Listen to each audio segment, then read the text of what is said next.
Hey Rory, we're here with the Qi35 Driver to talk about distance and forgiveness. So I think we start with the distance aspect. Okay. Show us some shots here. All right.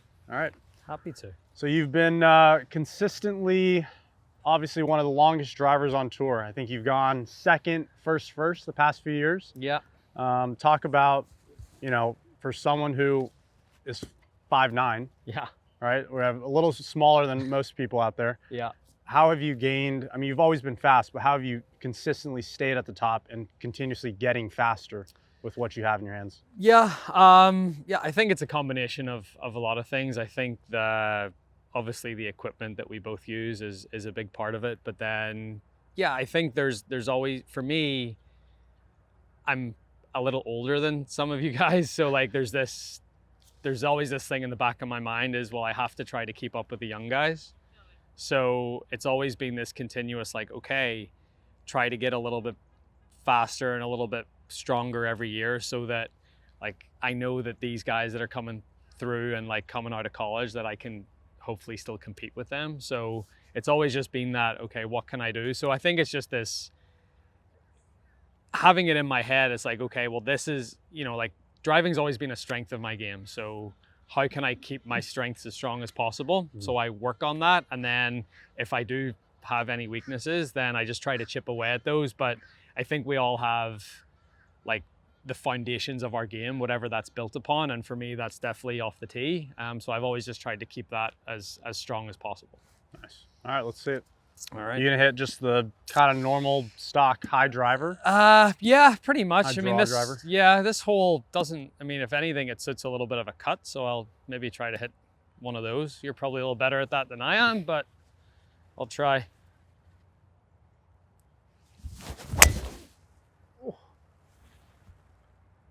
I mean, with how much speed you have, I feel like I've seen you this year. I think I played, or maybe I saw it at the US Open. Like I saw you hit the really low, like in a way fairway finder, but something that's still going off the ball like at 180, 85. Yeah. Do you like to work that since you have the speed to kind of gauge it? I think having the speed, it enables you to try to hit some of those other shots. Yeah. And yeah, I mean, to get it in play, obviously the further you hit it, the more chance you have of it going offline. So to me, if I really need to hit a fairway, bringing the ball flight down is definitely a big,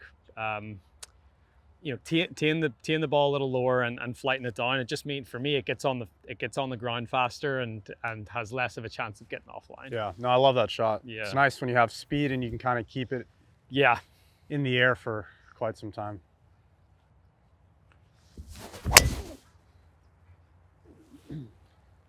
I'd say that's pretty stock right there. Pretty standard, yeah. Yeah.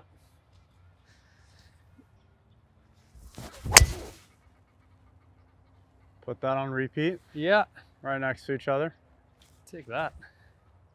Love that one. So what would you say, like, how important is the fitting process in getting the right driver for you? Yeah. Versus getting a driver for max distance? Yeah, I think there's a balance because you obviously want to get a driver that you can somewhat maximize your distance, but at the same time, it can't be completely out of control.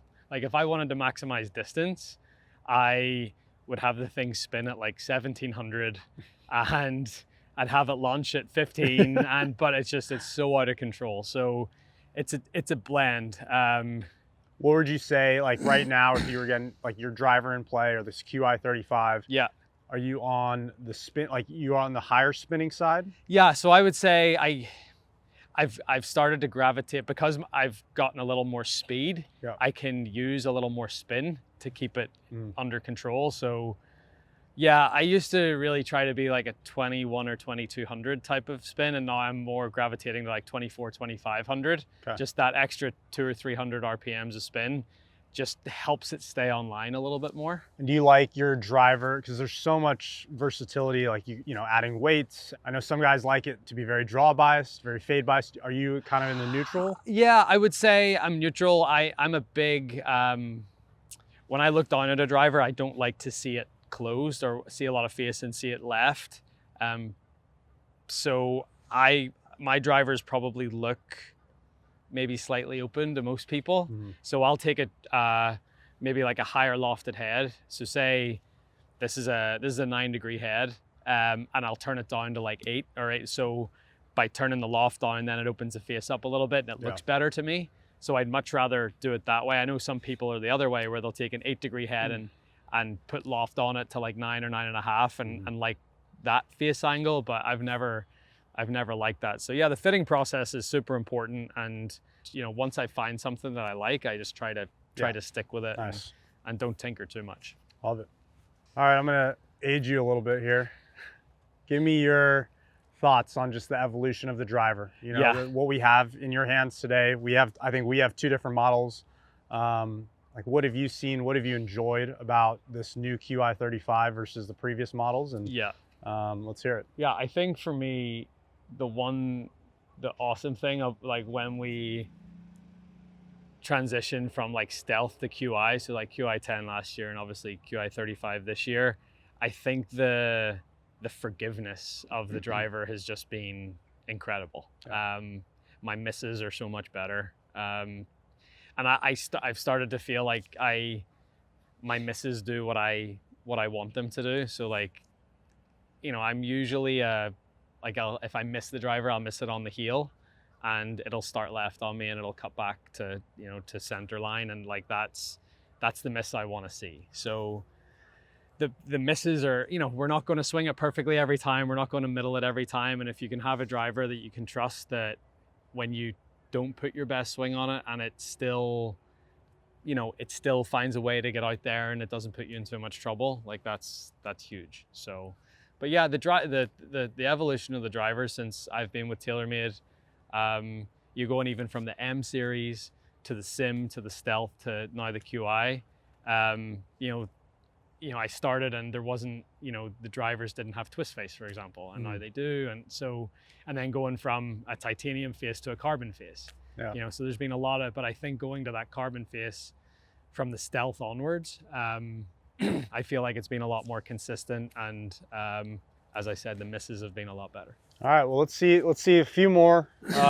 Just tell me what you're doing. Let's see one that you're kind of going to give it, almost 100%. Yeah. You need a little bit more to cover. There's not really many bunkers at 315, 320, but yeah.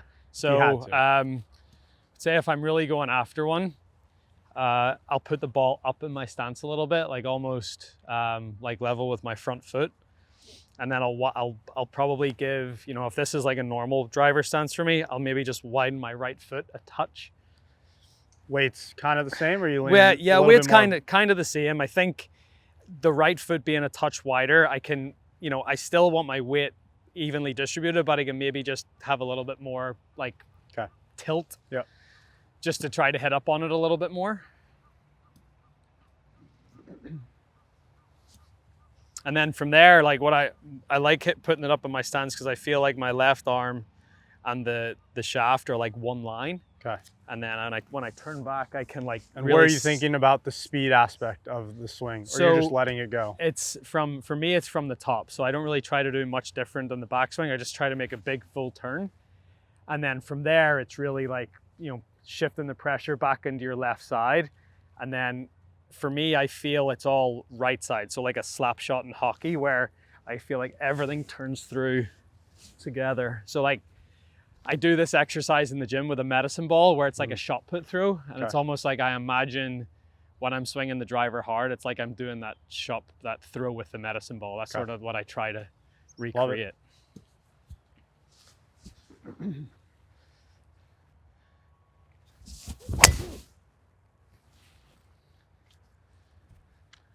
Not bad at all. Yeah. I'll take it. So yeah, obviously you've improved a lot in accuracy off the tee over the last few years. Like, what are the keys, or is there anything specifically that you've done or worked on to try to improve that accuracy? Yeah, I mean, for me, it's having a consistent shot shape. Okay. It's using the fairway as much as I can. I mean, just how you can use speed and work the ball and work the shot. I like to play, obviously, the cut and the fade, so I try and take the left side out of play, where I can aim as far left as I want and just know the ball's never going there. And for me, that's going to maximize the fairway, maximize my miss. Yeah. Speed, for me, the speed being a little bit slower it helps a little bit, right? Like the faster you are, the more offline you are, but you still got to hit fairways. And I focus so much on hitting center of the face that I think people, they don't get lazy, but they see the face that's getting so much bigger and so much more forgiving. It's good.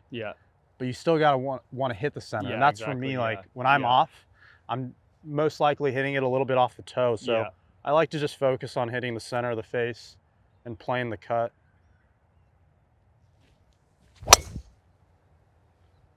Or the tight pull. Trying. It's trying. But like for me, like that's the farthest left.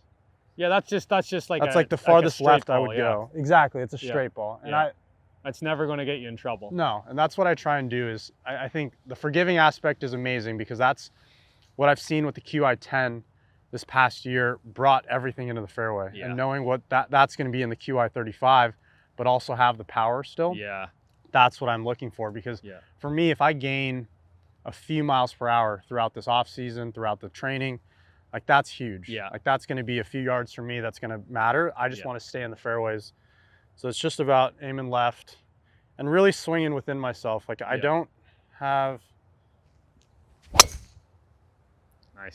I don't have as much of a jump if I were to try and hit it really, really hard. But I know that swing I can play on a Thursday of a first round and have it on the 18th hole of a Sunday. Like it's kind of the same swing for me that I know what it's going to do.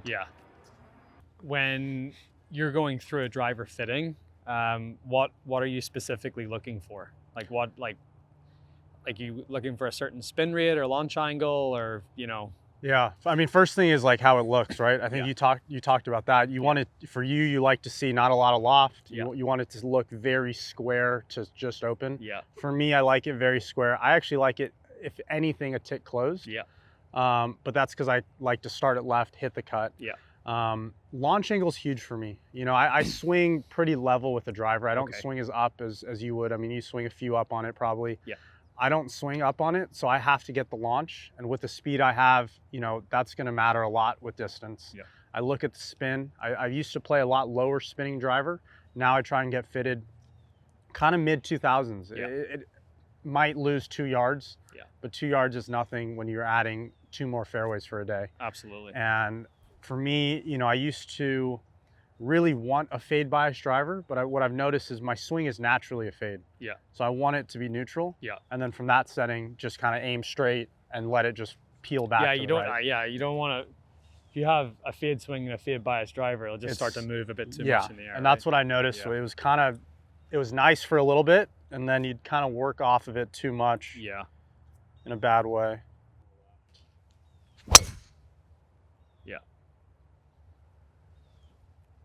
Ready? So could you walk us through like your thought process when you're stepping into a driver and sort of what you see, and like, do you visualize that shot shape, or, you know, what goes into, you know, hitting that really consistent fade all the time? I think the way my wrist works, I hold onto the face a lot longer than most, right? So if you were to feel a cut, you hold onto the face. For me, that's kind of my natural motion. So I rotate really hard left, and I just hold the face a little bit more square, which in turn keeps it open. And I love to just visualize that shot. So ever since college, I've kind of built that through my entire golf game, essentially. And I like to visualize the shot. So like on a fairway like this, I'm going to look at the left center, kind of where that last ball is on the left, and say, okay, you know, if I were to piece it together, I want it to start here, kind of fall back there. And I think when I get too guidey with my hands, that's when I have too much curve. And that's when you might see one that starts right. But for me, a straight ball is still going to fall right. So that's why I like to think I'm going to aim straight and kind of play a straighter shot down the left side, knowing that I have fairway right, versus try and get a little guidey with it. For me, guidey with my hands is bad. I think for a lot of us, it's a dangerous game because our body stops. And you know, I like to just, you want to let loose. You want to be free. When you swing your driver the best, like you know where the ball's going, you know where the misses are. And you just have to understand what your swing does. Does it draw? Does it fade? Does it miss left? Does it miss right? And from there, you can kind of take that to the next level of saying, okay, well, how do I maximize my fairway and hit more? I think that's a great feeling for all of us, is that feeling of being able to like release the club or release the driver and it not go left. Right. Like that, I think all of us are, that's what we're all after. Yeah. Like that's a really nice feeling to have when you're stepping up and you need to hit a good tee shot. Yeah. I'll walk you through kind of my stock fade. I mess around with tee heights a little bit, kind of depending on the day. Yeah. So, I mean, yeah, I think we're all the same. A little there. lower if I'm not hitting it so well, a little higher if I'm feeling like I'm bleeding something. But honestly, it's very stock. I mean, the ball's pretty far forward.